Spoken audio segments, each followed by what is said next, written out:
Hi everyone. I'm hearing you all saying hi back, so that's quite nice. Yeah, as Jessie said, I'm broadcasting live today from Creative Cabin, the first webinar I've done from the Creative Cabin, and we'll talk a little bit more about Creative Cabin later. But for now, what we're going to do is jump straight into After Effects and have a look at this little composition here. You'll see in this composition here that I have a piece of footage from Artbeats, and this is a piece of stock footage.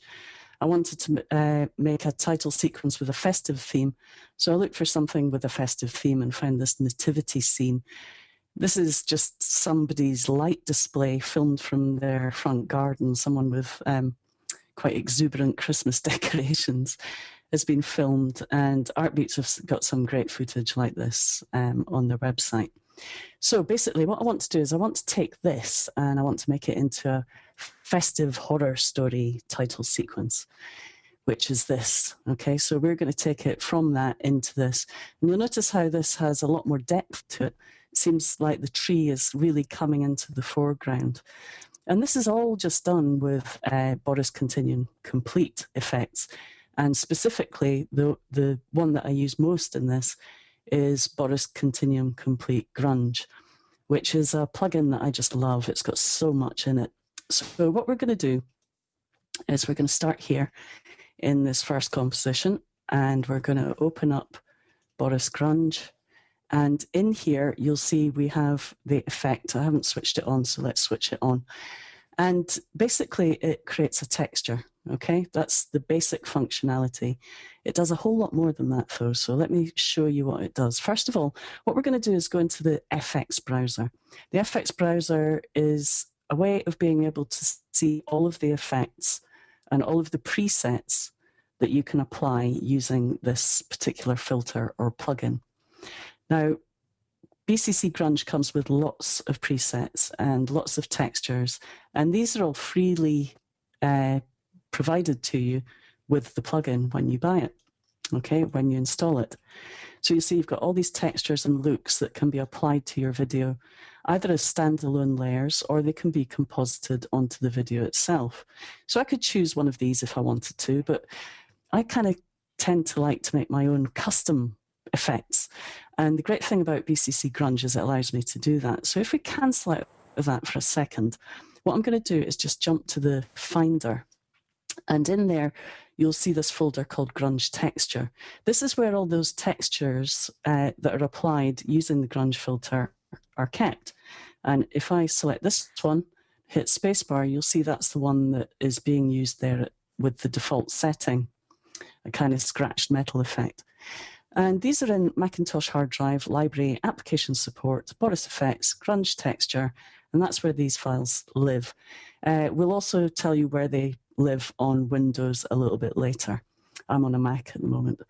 So all I've done here is I've gone online. Now, you can obviously use your own photographs, and I recommend doing that. But if you don't have your own photographs, say it's, you know, the weather's not great here at the moment, it's raining, there's no snow or ice, so I can't go out and take a photograph of ice that doesn't exist. So basically I've gone on to Design Shack and done a quick search, and I found some really nice water and ice textures. Okay, they're really nice textures available here, and basically if I select one of them, it will link up to the original artist that created it so that you can give them credit or you can thank them for the use of their image. Once you've downloaded them, I just took them into Photoshop and just adjusted the levels rather. And then I made sure that they were the correct dimensions for the effect. Okay, it's simply a matter of restarting After Effects after you've done that, and then you'll find that as well as all these lovely default textures that are included free with the plugin, that eventually if I go through all the included ones, which there are quite a lot of, you'll get to my ice ones. So here are the ice ones that I've included here. And these are the ones that I want to use in my finished piece. So what I'm going to do is select this ice one. the first thing we're going to have a look at are the apply modes. There's different ways of applying this. We're going to leave it on normal mode, and these are just like your regular Photoshop blending modes, except there are some ultra powerful ones that are included in there that you won't find in Photoshop rather. But we're going to leave them for now, and we're just going to have a look at color first of all. So I'm going to go to color, open up my color settings. So you'll notice that you have a checkbox to switch on the various different elements, and then you have a kind of section where you get details, where you can further tweak those settings. So if I choose a color, so I'll choose a kind of warmish, brownish, orangish color, something like that. I can choose the color. I can then adjust things like saturation, contrast, brightness, all within the effect. This is great because it means that I can select a core color, and then I can maybe use expressions, for example, to control brightness, contrast, saturation, without having to apply yet another effect. It's all there for me in the plugin. I've also got transformation controls, so I can do things like move the texture, and these, all the textures that are supplied, I think, are loopable, but you can make your own textures loopable as well. You can also rotate the textures, you can scale the textures, flip the textures, adjust the opacity, and so on and so forth.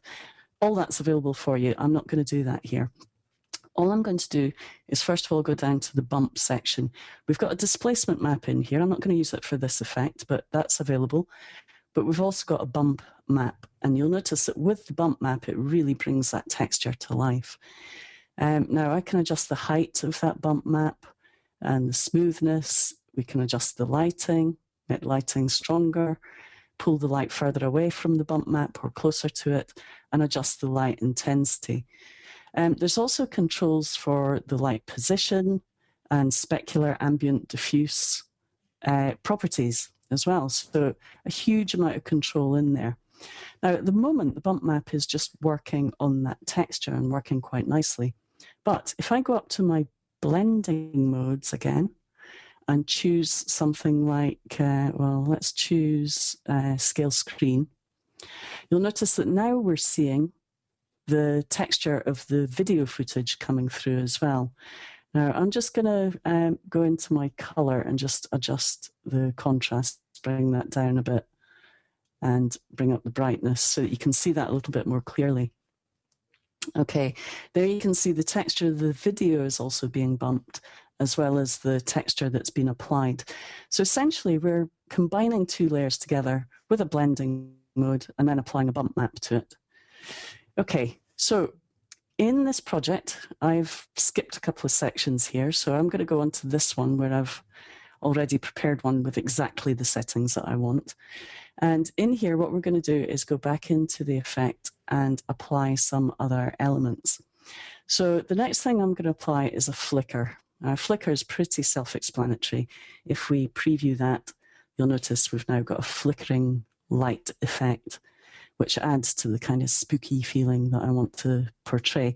Now, as you would expect, there's control in there about whether you want to make it brighter, darker, or both.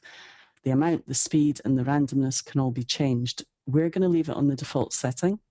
The default settings work quite well in this situation. Sometimes you'll need to tweak them, but in this situation, they work quite well. We're then going to apply orbs. What are orbs, I hear you cry? Well, if I increase the outline intensity, you'll see exactly what they are.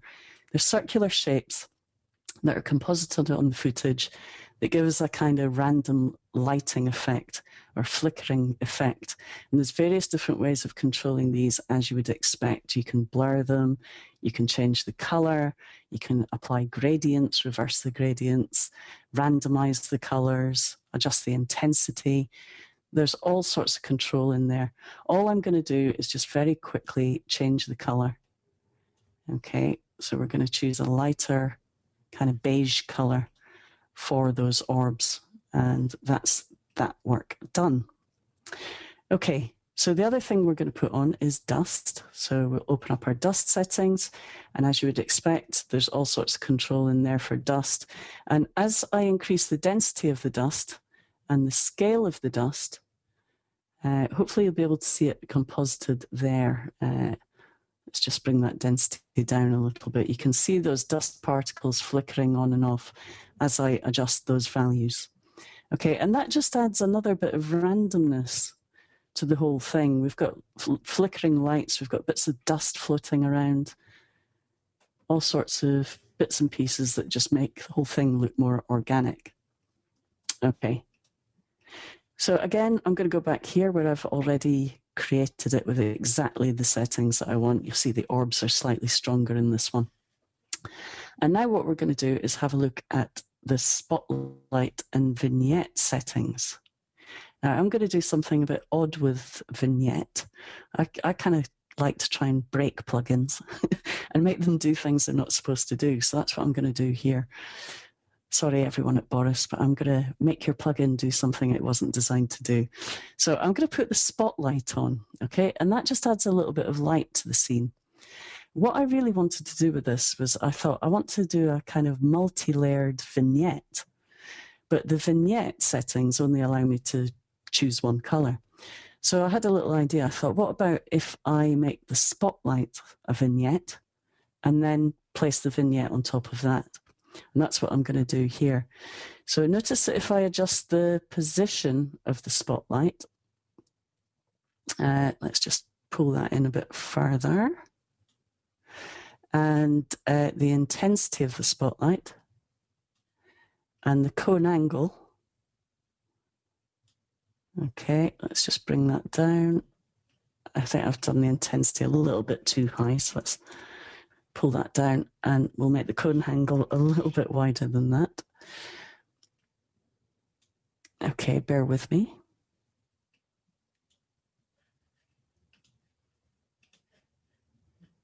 Okay, so eventually, once I get my settings right, you can see that I end up with what looks like a vignette effect. So basically it's a lighting effect. And it gives me a really nice kind of textured vignette because the light is picking up areas in the dark areas of the footage. So I'm kind of getting an extreme textured vignette using the spotlight. And then what I can do is switch the actual vignette settings on, but use them to create a kind of overlay, a kind of dusky overlay. So what I'm going to do is change the color of the vignette to a grayish, greenish, kind of creepy color, Stephen King type color. Okay, a kind of desaturated grey-green kind of works really well here. And of course, I've got all the settings for the vignette in here. I can adjust the radius. I can add a blur as well as a color, which is really nice. So I can start to blur these areas and increase the blur amount maybe to about 40. So we're doubling up the blur value. And of course, all the softness and stretch and rotate settings are in there that you would expect. So I'm going to bring the opacity down to about 80% for that. And we're just going to have that sitting on the edge at the moment. And again, let's go back here and open up this one. Now this one, I've chosen slightly different colors. And we're also going to add some noise and grain onto this one. So let's go down here, switch on noise. Okay, open up the noise settings. We'll increase the amount of noise. I'm going to choose monochromatic noise, and we'll also stick a bit of grain on there for good measure. And all these layers of grain and noise really grunge up my footage really nicely. Now, you may be thinking, I can't even see the footage now. It's so grunged up, I can hardly see it. And you're right, it really is quite grungy, but I'm going to show you a way that we can reveal the footage again, so don't worry about that. Now, there are glow settings in there. I don't really want to use those at the moment because I'm going to create a separate glow that we're going to apply later. So what we're going to do is jump back here and we're going to have a look at the pixel chooser. Now, the pixel chooser is pretty amazing. I've got slightly less grunge and grain in this one, but you'll see that we've still basically got the same thing. We've got our video footage and our texture combining with bump map and all the bits and pieces that go together and make it look really grainy and grungy and distressed. So what I want to do now is bring back my nativity scene, bring it back into the mix. Now, there's one thing that's included in pretty much all the BCC plugins, I believe, called the Pixel Chooser. Quite often when I show the Pixel Chooser, people say, oh, is that a new feature? I've never seen that before. It's right down at the bottom of the Boris plugins, and I'm afraid, no, it's not a new feature. You've just not been looking carefully enough if you've never found it, because it's been in there for quite a while, and it's extremely powerful. It basically allows you to composite the effect in different ways and to control what elements of your footage the effect is applied to. Now, as a default, the Pixel Chooser will be off. So the first thing you need to do is switch it on. And when you do, you get access to the Pixel Chooser settings. Okay, now just be aware that you can load and save Pixel Chooser settings, which is really useful. You can transfer them from one effect to another, things like that. There's two ways of applying the Pixel Chooser. You can apply it using a mask. So you could select an area and say, I only want this effect to be applied in that area. And that's what you would use the region settings for. I'm going to close that up because what we're going to do is use the matte settings. Now, the matte settings allow you to use the different channels in the image to selectively apply the effect. So I could look through my channels, first of all, look at the green channel, the red channel, the blue channel. If I also want to look at the source footage, I can open up the footage in the layer panel in After Effects and have a look at the channels in there as well. So what I'm looking for is a channel where the detail is still there. I want the detail in the manger. I think it's called a manger. I'm not quite sure. And all the characters. If I go to the blue channel, you'll see we're losing a little bit too much of the detail. So I think the red channel is probably going to be the strongest channel to work with. It's important that you understand how the channels work if you're using the Pixel Chooser. Now, obviously, you don't have to use the RGB channels. You could use the Luma channel. So I could use the lightness from the image to determine which areas are going to have the effect applied to them and which aren't. Now, at the moment, it's using luminance values and it's using levels to control those. So if I want more of the lighter areas to be affected, I can reduce the white level value, and you'll see all the light areas in the image are now being affected by that texture. I'm just going to undo that, and if I want the darker areas to be affected by the texture, I would bring up the black level controls until they're being affected. Now, it's not so easy to do that because we don't have any really black pixels in there. There are other ways of controlling this. We're not going to use Luma, though. We're going to use the red channel. Now, be aware that you can also use things like alpha channels, saturation, hue, lightness, and various other ways of selecting pixels. So we're going to use the red channel. Now, if we go back to the layer panel, and now I'm going to go into my layer panel and just go back using the view menu to see my layer without any effects applied. And I'm going to just have a think again about what's happening here. Now, what I want is I want the white areas or the lighter areas to be unaffected by the effect. I want the mid areas, so all the grey areas, to be affected, and then I want the dark areas to be unaffected. Okay, so what I'm going to do is come out of the layer panel, go back over to here, and instead of using levels, there are two other choices. You've got threshold, where you can choose a threshold value, or range. And range is great because it allows me to select a range of values. So I could say, okay, I want to knock out all the dark values, so maybe to about a value of 10.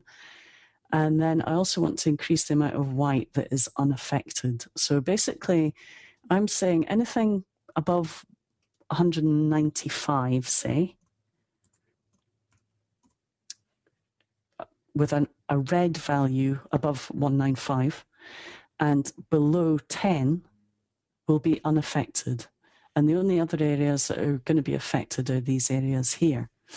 So I can also add softness to that. So I can soften that effect down. And you'll see by softening it, I start to get little edges coming back in here to the building. So that's quite nice, softening that. I can also blur the matte as well. Now, you don't want to go too far with that because you don't want to lose too much of the detail. But it's really this pixel chooser that's actually bringing back a lot of the depth to the shot. You'll see now that we're really getting a sense of depth as we scrub through that shot. Now, the pixel chooser is great.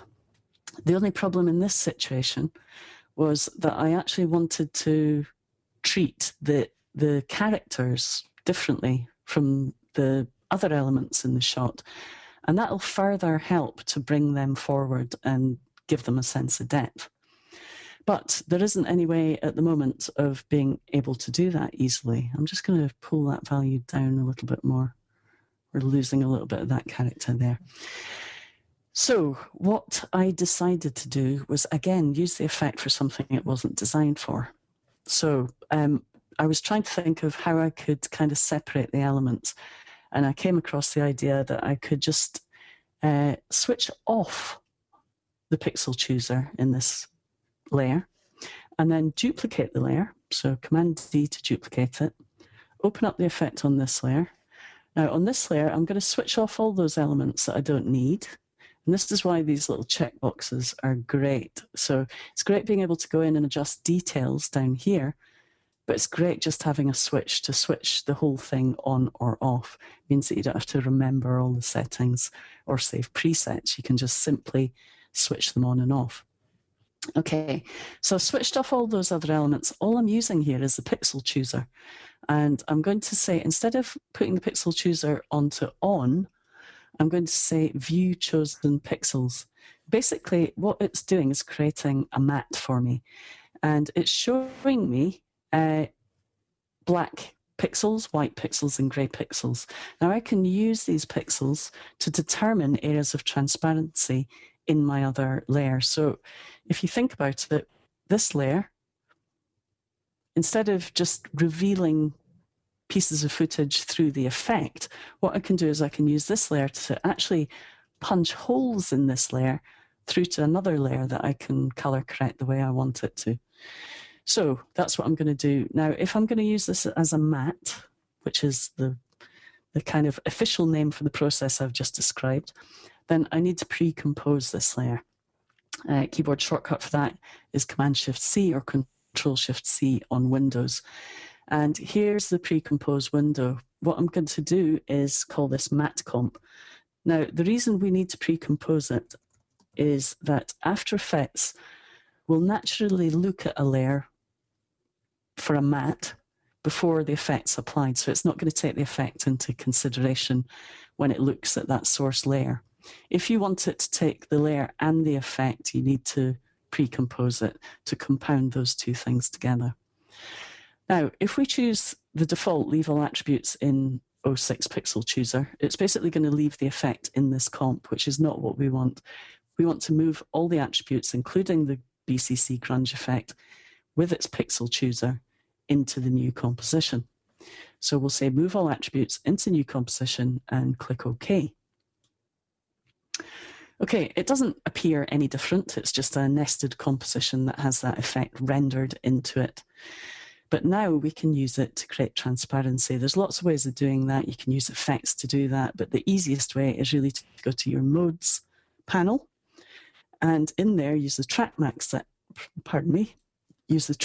settings to take a luma matte from that layer. So we're going to use the luminance values of the layer above to create transparency in this layer.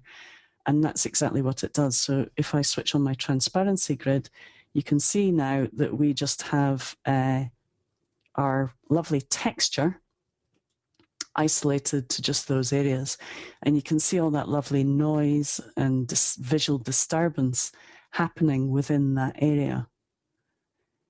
Okay, I really like the way that the tree's cut out as well. You just get a suggestion of that tree there.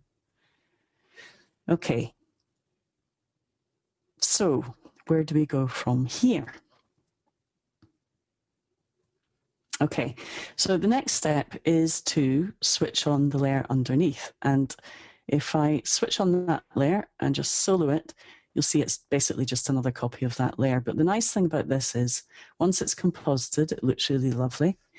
And I can go in here and adjust the gamma, for example.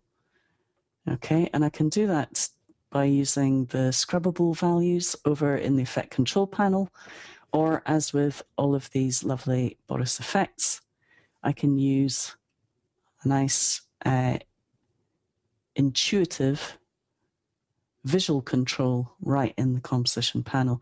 So basically what I'm wanting to do is pull that down till we're getting a little bit more detail in here. So we're getting a little bit more depth within this nativity scene. So let's just go back to fit up to 100%. And you'll see that's fitting in really nicely now. Okay, we've got the two elements compositing really nicely using the pixel chooser. So two ways of using it. You can use it as it's designed, which is to mask off certain areas that would be applied to the effect and not others, or you can use it to create a matte. Another way of doing it would be, we could have applied the effect to that layer and then just used a blending mode to blend the two layers together. There's lots of different ways of doing it. And I usually experiment with 2 or 3 different approaches before I come up with the one that I like. In this situation, I just felt like I wanted to create those transparent areas. The other thing is it leaves it open for me to now apply something like a shadow to that. So if I apply a shadow, let's just put the BCC drop shadow on there. I can now get the shadow to be applied after the transparency. So I can kind of, it just leaves it more flexible for me, really, to be able to have transparency in that layer. I can use the alpha channel for lots of different things. Okay, speaking of blending modes, we can now also blend that as well. So we could try different blending modes. Obviously, darken's not really what I'm looking for, but now that I've selected that, I can hold down Shift and hit plus and minus on the keyboard just to cycle through my different blending modes. And this is another process I go through when I'm creating these kind of layered, textured designs, just trying out different blending modes till you see what works. And in this, I quite like the difference mode in this one, actually. I quite like that spooky one there. Yeah, it kind of reminds me of The Exorcist or something like that, with the lamp and that kind of atmospheric kind of noise around it. Exclusion also works. So in fact, I'm going to keep it on difference. I like difference mode. It works really well here. So there's no right or wrong, just experiment with that. So we've got the background roughly how we want it. We're going to do a little bit more to it, but for now, we're going to move on and have a look at some text. Now, I've got 2 text compositions here. What I want to do is open up one of those and explain why these are compositions. You'll see here I've got a text layer, which has my titles, Silent Night, and that text layer is a text layer. It's a vector-based text layer, which works fine. You can apply the Boris effects to it. That's absolutely fine. But you'll find that when you use the, if I switch that on and double click it, you'll see it works fine. But if I was to go to the FX browser, using vector-based text, you'll find that it doesn't really appear properly in the effects browser. So what I've done is pre-composed it so that I can see all of my available effects. And the one that I've applied here is Edge Grunge. And Edge Grunge is great for kind of eating away at the edge of a layer. You can use it on the alpha channel of a layer just to eat away at the edge of it. And there are lots of really great presets in here that you can apply. Okay, so I've applied it to the text. I've got 2 layers of this text applied. And again, this is because I kind of like creating a layered, composited kind of feel. And I usually find that just one layer doesn't really give me the effect that I want. So what I've got here is I've got Edge Grunge, and then I'm going to put Raise Puffy on there as well. There are lots of different Boris Raise effects. If we have a look down here, we've got, let's come down here to our raise. So you'll see we've got raised cartoon, puffy, radiant edges, spotlight, rings, ripply, streaky, textured, wedge. And I tried them all. And the one that I liked the best was, in this situation, was raised puffy. By the way, in Edge Grunge, you've got lots of settings. So if I want to adjust the burn width, if it's a little bit too much, I can just reduce it a little bit, and adjust the fade and the burn progression, things like that. I can have it animate over time. And of course, you can adjust the progression using the built-in controls there as well. So let's close that up and let's have a look at Raise Puffy. I found that the gradient that it defaults to worked absolutely fine for me, but you can change that. I really like the controls in this effect. They're fantastic. If I just zoom in a little bit, maybe not that much, let's zoom out a little bit from there. You'll notice that I've got control over the hue, so I can change the color. I can adjust the intensity, and you can see there the rays emanating from that text. And I can also adjust the length. So lots of control in there to control how those rays are rendered. Of course, you can go in here and just use the standard scrubbable values in there to control the rays effect. Okay, so I've also applied another layer on top, and I really like the way the rays are emitting from there, and I like that grungy edge, but I usually find that applying 2 layers is better than 1.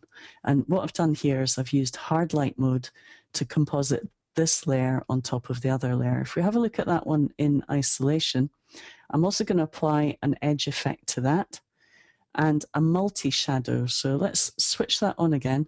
Notice what the multi-shadow does. It just gives me a little bit more depth so that I can read the characters a little bit better. It's giving me a little bit of shadow between the text and the light rays emitting from behind. Now, it's a little bit OTT, so I'd probably bring down the intensity a little bit and maybe the distance. So we've just got a very, very subtle shadow. You can also adjust the softness while I'm in there. And then on top of that, I've got an edge grunge. Okay, and this edge grunge is the altogether preset. And if we go into our FX browser, you should be able to see the altogether preset there. Okay, and that's been applied to the text. So we've now got the text in there. We've got that position where we want it. It's still looking a little bit too flat. I'm not really that happy with this area here. It's a little bit too flat.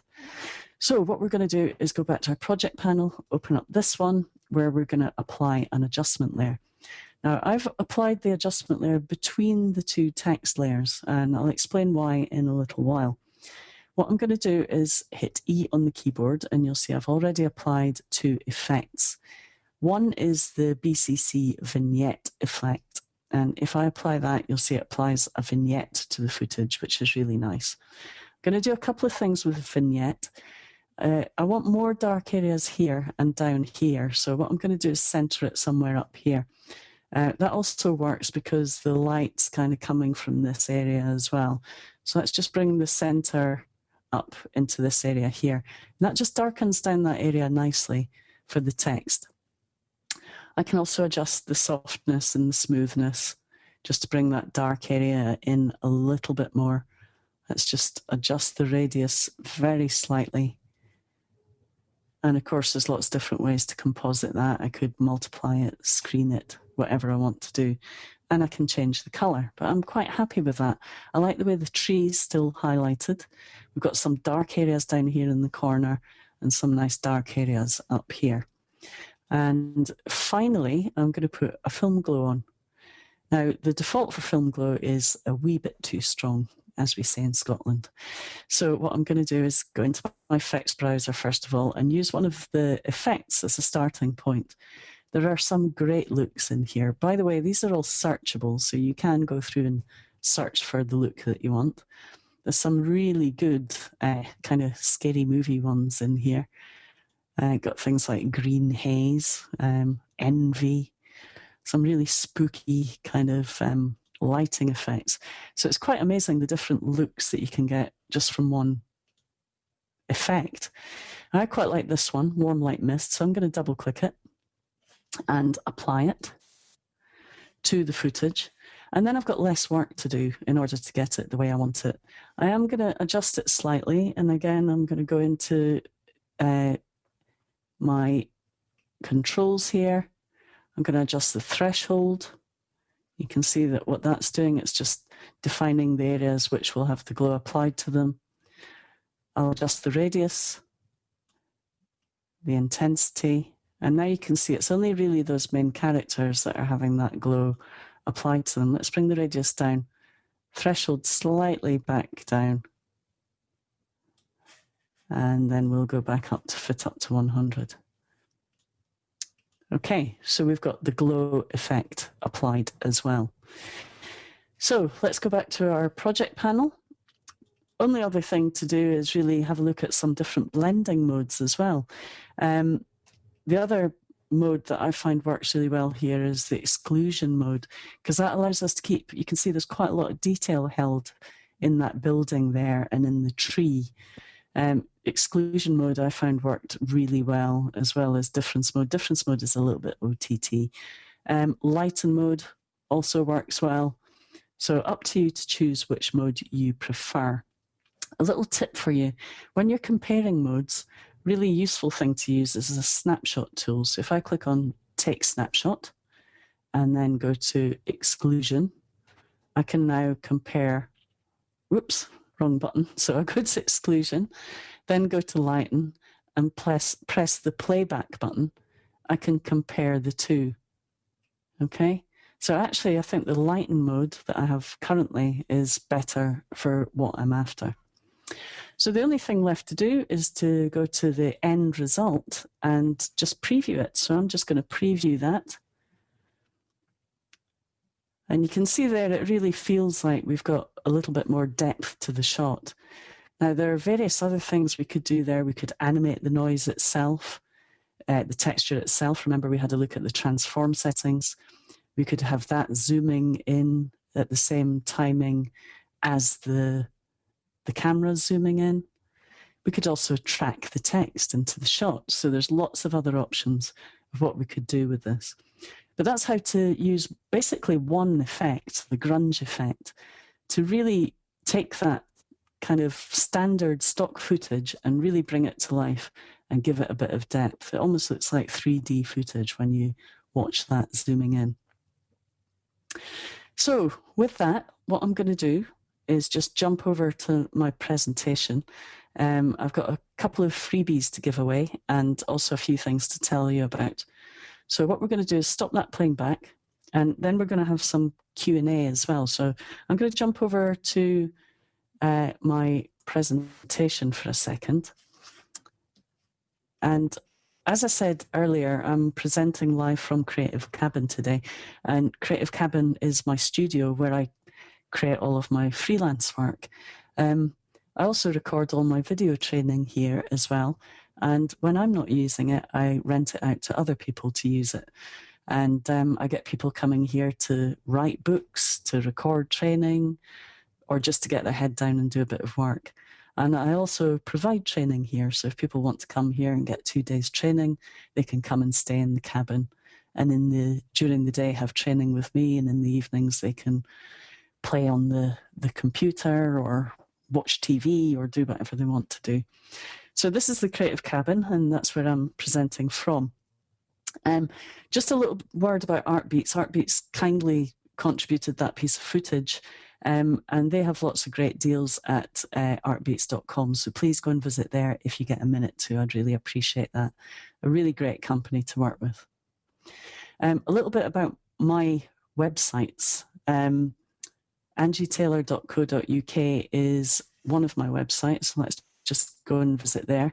If you want to get access to lots of free tutorials, I have a link directly to free tutorials on my website. If you click on that, you can get a link to lots of free tutorials that I've made available online, including some Boris tutorials on there. I've also got links to my books. If you want to learn about some of the books that I've written, you want to find out about them. I've got a blog and examples of work, obviously, on there as well. So let's just jump back to the presentation. I've also got a website at Creative Cabin. So if you want to find out more about the cabin and how to book the cabin, you can go to my Creative Cabin website and find out more about it there. Okay, a few other things. Twitter. I'm on Twitter nearly every day, and I'm happy to take all the questions that you have about Boris Effects or about After Effects, Cinema 4D, Photoshop, Illustrator. Just fire away. My Twitter handle is the Angie Taylor, and I also have another Twitter handle, Creative Cabin UK. So you can get hold of me on Twitter if you need help with any technical support questions. I'm also on Facebook, so the Angie Taylor is my Facebook page as well. So if you need to get hold of me, that's where to do it. Now, the other thing I want to talk about is my product HUD Circles. And HUD Circles is interface elements for After Effects.